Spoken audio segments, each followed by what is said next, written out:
नमस्कार, स्वागत है आपका स्टार न्यूज में। आपके साथ मैं इस्मत मुजीब। चलिए शुरुआत करते हैं आज की खबरों की। कानपुर में आयोजित ब्राह्मण सभा सम्मेलन में दर्शन पर्व में किया गया, जिसमें मुख्य अतिथि उत्तर प्रदेश के पूर्व उप मुख्यमंत्री डॉक्टर दिनेश शर्मा ने परशुराम फोटो पर माल्यार्पण कर कार्यक्रम का शुभारंभ किया है। सरकार की उपलब्धियों को गिनवाते हुए बीजेपी राज्यसभा सांसद और यूपी पूर्व उप मुख्यमंत्री दिनेश शर्मा ने कहा कि सपा कांग्रेस गठबंधन पर कहा कि जो बुद्धिजीवी हैं, जिसको भारत की चिंता है, ये चुनाव भारत के भाग्य का निर्धारण करेगा और गठबंधन है जो दो परिवारों का मिलन है, सिर्फ चुनावी गठबंधन है। और जो बीजेपी का गठबंधन है वह राष्ट्रवादी गठबंधन है। जो पीडीए का आलाप करते थे, उन्हें पीडीए के लोगों को अपनी लिस्ट से हटा दिया और हताशा भरा विपक्ष है। अब यूपी में एक सीट को तरसेंगे।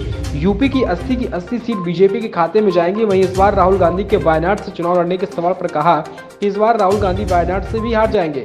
अब उनको चाहिए कि अपना परिवार बसाएं और गृहस्थी को देखें। वहीं एक बार समाजवादी पार्टी और कांग्रेस के गठबंधन पर दिनेश शर्मा ने कहा कि इस बार यह दोनों गठबंधन सारे रिकॉर्ड तोड़ेगा, क्योंकि पिछली बार जितनी सीटों पर विधानसभा चुनाव में कांग्रेस की जमानत जब्त थी, उससे कई ज्यादा इस बार समाजवादी पार्टी भी अपनी जमानत जब्त करवाएगी। वहीं बीएसपी द्वारा अकेले चुनाव लड़ने के ऐलान पर कहा कि कोई भी लड़े, अकेले लड़े, आस पड़ोस को बुलाकर लड़े, लेकिन मोदी जी का मुकाबला कोई नहीं कर पाएगा। वहीं हरियाणा से बीजेपी एमपी हरेंद्र सिंह के कांग्रेस ज्वाइन करने के सवाल पर कहा, जिसको बीजेपी असहज और कर्तव्यहीन होता है वह महत्वाकांक्षा बढ़ जाती है और चुनावी साल में ऐसे बहुत लोग आते जाते हैं, इनका महत्व नहीं होता। देखिए, जो बुद्धिजीवी है और जो भारत का नागरिक है, उसे भारत की चिंता है। और ये चुनाव न केवल भारत के भाग्य का निर्धारण करने के लिए हो रहा है, बल्कि ये चुनाव ये दिशा और दशा दोनों का निर्धारण करने के लिए है।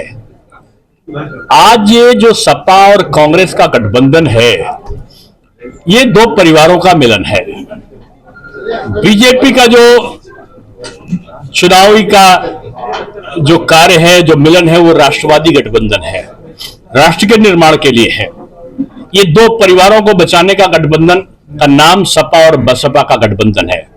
ये पीडीए का आलाप करते थे और पीडीए का आलाप करते करते पीडीए के लोगों को ही जो उनकी सूची आती उसी से हटा दिए थे।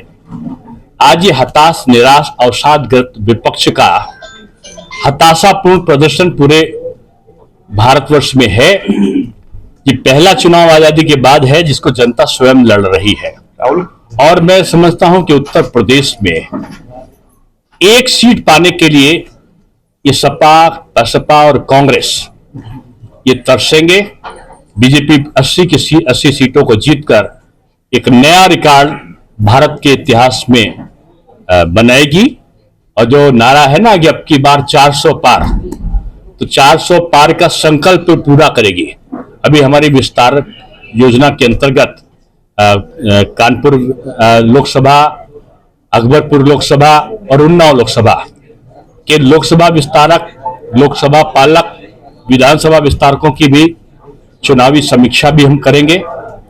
और निश्चित रूप में मुझे देखकर खुशी हुई कि कानपुर और पूरे प्रदेश का वातावरण मोदीमय है।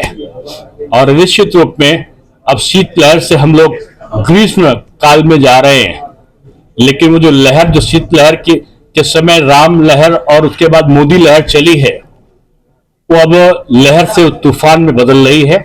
और मैं समझता हूं कि लोकसभा चुनाव एक पक्षी चुनाव होंगे। राहुल गांधी उत्तर प्रदेश से चुनाव न लड़के वायनाड से लड़ रहे हैं। वायनाड में भी हार के आएंगे, आप विश्वास रखो।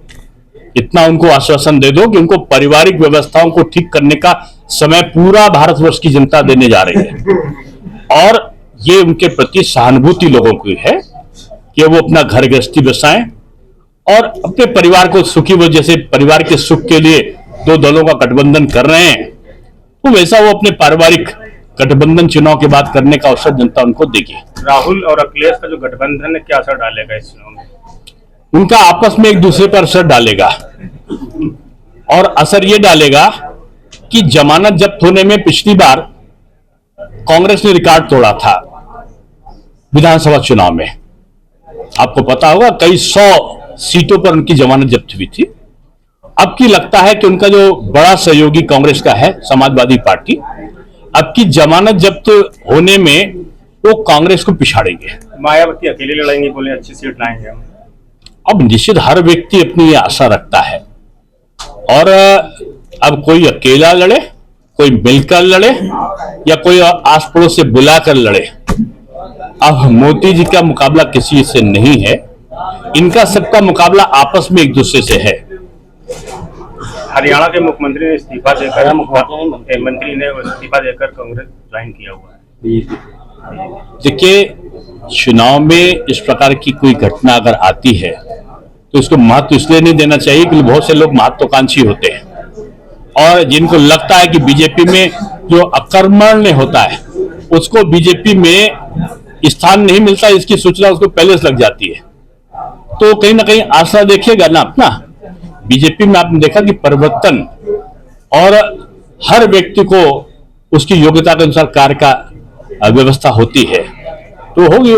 बहुत बड़े बड़े लोग आज आ गए हैं बीजेपी में, आपने देखा पूरे देश में आ रहे लोग। तो अगर एक आधी जगह कहीं ऐसी घटना घटती तो उसको महत्व नहीं देना चाहिए। मुख्य चुनाव अधिकारी ने इस्तीफा दे दिया है चुनाव से पहले, क्या कोई दबाव था? नहीं, कोई दबाव नहीं होता। ये तो व्यक्ति की अपनी अपनी प्राथमिकताएं होती हैं। तो उसकी प्राथमिकता घर है, गृहस्थी है, आवश्यक काम है, या कुछ और है। एक सामान्य आरोप लगा रहे थे बीजेपी ने दबाव था। बीजेपी दबाव की राजनीति नहीं करती। बीजेपी दबाव, अभाव, प्रभाव के बजाय सद्भाव में विश्वास रखती है।